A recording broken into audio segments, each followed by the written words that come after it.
जंतर मंतर पर पुलिस पर पथराव हुआ एक बहुत बड़ी खबर है, क्योंकि जिस तरीके की तस्वीरें बीते 24 घंटे से निकलकर सामने आ रही थी वो बहुत कुछ कह रही हैं। लेकिन इन सब के बीच उपद्रवियों ने पत्थरबाजी की है। एक बहुत बड़ी जानकारी आपको दे दे, पुलिस और प्रदर्शनकारियों के बीच हिंसक झड़प हुई है। ये जंतर मंतर पर पुलिस पर पत्थरबाजी उपद्रवियों ने की, पत्थरबाजी हुई है। पुलिस और प्रदर्शनकारियों के बीच में जम के पत्थरबाजी हुई है।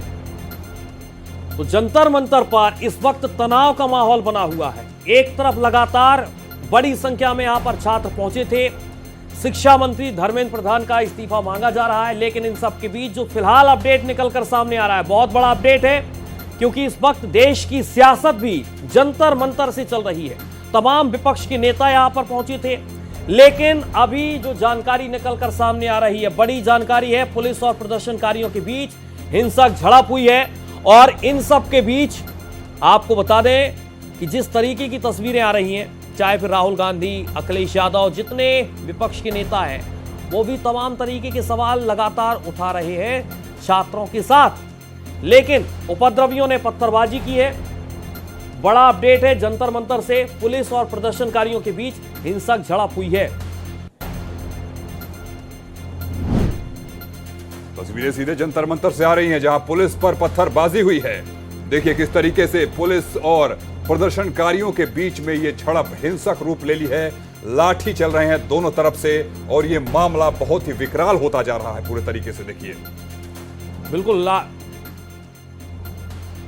और सीधे चलेंगे अपने संवाददाता आदित्य द्विवेदी का रुख करेंगे। आदित्य, जो तस्वीरें हैं लाठी डंडों से एक दूसरे की मारपीट करते हुए नजर आ रहे हैं।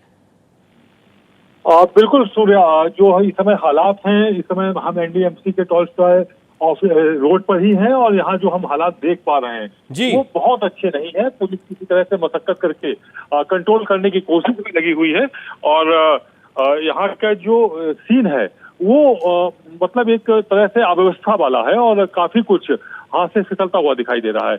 अभी तक बातचीत चल रही थी, सारी चीजें हो रही थी और अच्छी अच्छी खबरें आ रही थी कि सब कुछ नॉर्मल होगा, सब कुछ सामान्य होगा। लेकिन एक बार फिर से जो स्थितियां हैं वो बनती नहीं दिख रही, बल्कि बिगड़ती नजर आ रही है।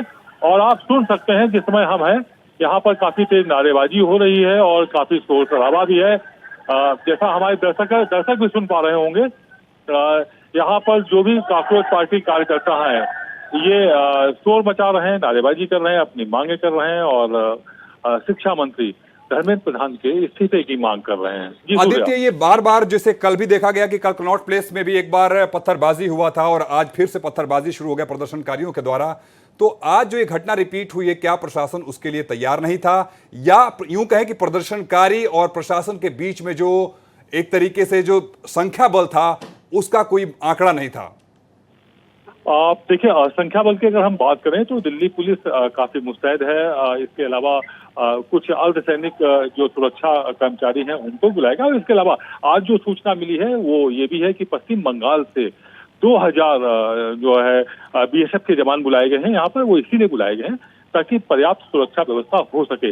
लेकिन जो तितर बितर अंदाज में ये कॉकरोच पार्टी के कार्यकर्ता सीपी से लेकर के पूरे इधर लुटियंस जोन में एक इलाका जो है जंतर मंतर और आसपास का, वहां पर जिस हिसाब से अलग अलग झुंड बना करके घूम रहे हैं।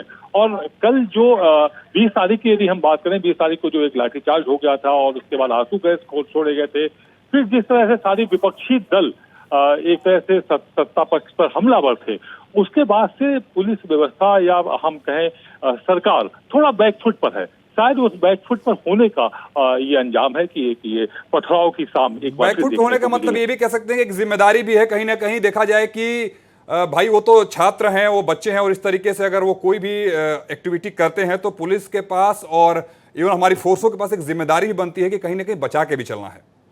बिल्कुल, क्योंकि ये स्टूडेंट्स हैं, देश के ही स्टूडेंट्स हैं, तो ऐसे में एक बीच का रास्ता निकालने की कोशिश की जा रही है। लेकिन हाँ, ये अगर पथराव होगा और अगर हिंसा होगी, उपद्रव होगा, तो उसको तो कहीं ना कहीं से नियंत्रण करना ही पड़ेगा, क्योंकि उससे तो फिर अराजकता का माहौल बनेगा। तो तय बात है, जो जिम्मेदार हैं वो बैठ करके बातचीत करेंगे, बातचीत के बाद कोई रास्ता निकालने की कोशिश करेंगे और उम्मीद है कि शायद शाम तक, रात तक या फिर कल तक कोई रास्ता निकला है। क्योंकि वांगचुक ने भी कहा है कि वो अनशन खत्म करने की दिशा में सोच रहे हैं और अगर किसी तरह का कोई एक्शन ना हो, जो भी छात्र आंदोलित थे, तो वो इस पर विचार कर सकते हैं। तो हमें लगता है कि सरकार इस पर विचार इसलिए भी करेगी, जितने लोगों को हिरासत में लिया गया था, पीएचक्यू में उनको हिरासत में लेकर रखा गया था, उन सभी को दिल्ली पुलिस ने छोड़ दिया है। तो दिल्ली पुलिस का रुख भी नरम है और जो नेतृत्व करता है वो भी कहीं ना कहीं हमें लग रहा है कि इस पूरे आंदोलन में सोनम वांगचुक की एक बड़ी भूमिका है।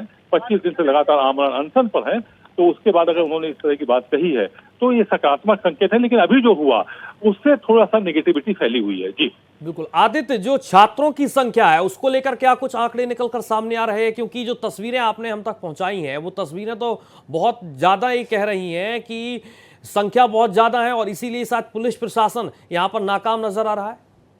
हाँ, देखिए संख्या बल की अगर बात करें तो संख्या बल, देखिए अगर हम 20 तारीख की बात करें तो जो संख्या बल था उससे ज्यादा तो नहीं है। पुलिस अपने जो एक उसका एक्शन होता है उस अंदाज में एक्शन नहीं ले रही। उसकी वजह है जो हमारी आपकी भी बात हुई कि ये स्टूडेंट्स भी इस देश के ही हैं, अपनी बात कह रहे हैं, लेकिन अंदाज जो है वो जो नेतृत्व करता है वो चाहे अभिजीत दीपके हों चाहे सोनम वांगचुक हो, सभी कहना है कि हम हिंसक नहीं होंगे, हम शांतिपूर्वक अपना प्रदर्शन करेंगे। उससे कुछ भटकते हुए नजर आ रहे हैं।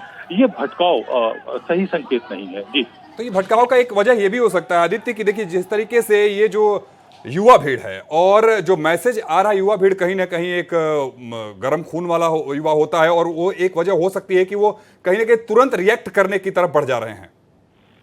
इसमें जो मैं समझ पा रहा हूँ वो ये समझ में आ रहा है कि जब से राजनीतिक दलों ने इसका नेतृत्व संभालने की कोशिश की है तब युवा हिंसक हुए हैं, वरना उससे पहले वो शांतिपूर्वक ही प्रदर्शन कर रहे थे। यूं कह सकते हैं क्या इसमें कुछ लोग मिक्स भी हो गए हैं, कुछ बाहर के भी लोग इसमें ऐड हो गए हैं?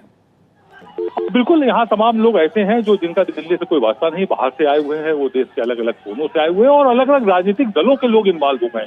वो जो इन्वॉल्वमेंट है वो थोड़ा सा भटकाव की तरफ भटकता हुआ दिखाई दे रहा है, या ये कहे कि विपक्ष की जो एक अपनी मंशा है कि चलो इसी बहाने हम सरकार को घेरें, तो वो एक प्रयास होता दिखाई दे रहा है। उसमें भीड़ भी कहीं ना कहीं मिसगाइड हो जा रही है, युवाओं की जो भीड़ है वो मिसगाइड हो जा रही है कहीं ना कहीं। अब बिल्कुल, जब देश के बड़े नेता, शीर्ष नेता ये कहेंगे कि नहीं ऐसे हुआ और ये मांग बिल्कुल जायज है और सरकार को इस्तीफा देना होगा, उसके बाद प्रधानमंत्री को इस्तीफा देना होगा शिक्षा मंत्री के इस्तीफे के बाद, तो ये जो मांग बढ़ती जा रही है तो उसमें सरकार भी पसोपेश में है कि आखिरकार इनकी कितनी मांगे होंगी। तो एक बीच में कहीं ना कहीं ठहराव तो लाना होगा ना, बातचीत किसी निष्कर्ष पर पहुंचानी होगी ना।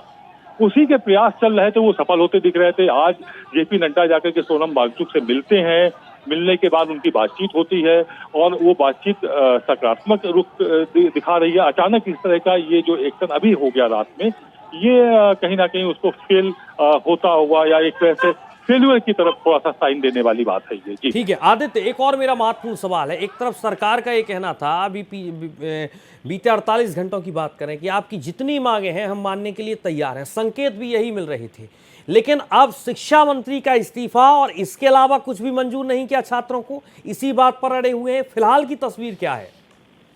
फिलहाल की जो तस्वीर है वो थोड़ी सी भटकाव वाली लग रही है। कुछ ये कंफ्यूज से लग रहे हैं। कंफ्यूज ऐसे लग रहे हैं कि एक तरफ वांगचुक कह रहे हैं कि वो सिर्फ एक शर्त है उनकी कि किसी भी तरह से आंदोलित छात्रों पर एक्शन ना हो, लीगल कार्रवाई ना हो। सरकार उसके लिए तैयार है। सरकार इसलिए तैयार है कि उसने जितने भी छात्रों को हिरासत में लिया था उन सभी को बिना किसी शर्त के एक स्टेप में छोड़ दिया और आज सभी बाहर आ गए। इसी तरह से उनकी जो भी मांगे हैं, वांगचुक ने ये अब अपनी बात किनारे की हुई है कि नहीं, शिक्षा मंत्री का इस्तीफा प्रायोरिटी नहीं है। तो ऐसे में ये साफ समझ में आ रहा है कि वांगचुक भी चाहते हैं बीच का रास्ता निकल आए, कोई ऐसी सकारात्मक पहल हो जाए जिससे ये अब जो भी चीजें हुई हैं वो खत्म हो किसी सूरत में। लेकिन राजनीतिक दल, जिस तरह से आज राहुल गांधी ने अपना बयान दिया, प्रेस कॉन्फ्रेंस की और उन्होंने तमाम सवाल खड़े किए, इसके अलावा समाजवादी पार्टी के तमाम सांसद जिस तरह से अपनी बात कह रहे हैं, आम आदमी पार्टी के संजय सिंह भी आक्रामक हैं और इन सभी पार्टियों के जो लोग हैं, जो नेता हैं, जो कार्यकर्ता हैं, वो इस पूरे आंदोलन में जो इन्वॉल्व हुए हैं, उससे हम ये कह सकते हैं कि ये सिर्फ और सिर्फ छात्रों का आंदोलन नहीं रह गया है, इसमें राजनीति इन्वॉल्व हो चुकी है। और राजनीति जिस तरह से हुई है, शायद ये जो अभी पथराव हुआ है ये उसी का रिजल्ट है। जो बयान आ रहे हैं बड़े नेताओं, जो शीर्ष नेता हैं देश के विपक्ष के, उनके जो बयान आ रहे हैं और उन बयानों के बाद जिस तरह से ये अभी एक्शन हो गया, इसकी कोई चांसेस नहीं तो होने नहीं चाहिए था, लेकिन जो दोपहर बाद से लगातार राजनीतिक घटनाक्रम बदले हैं, उसका ये रिजल्ट है कि ये पथराव हुआ और एक बार फिर से तनाव की स्थिति हो गई है। जी चलिए, फिलहाल बहुत शुक्रिया आपका आदित्य तमाम जानकारी के लिए।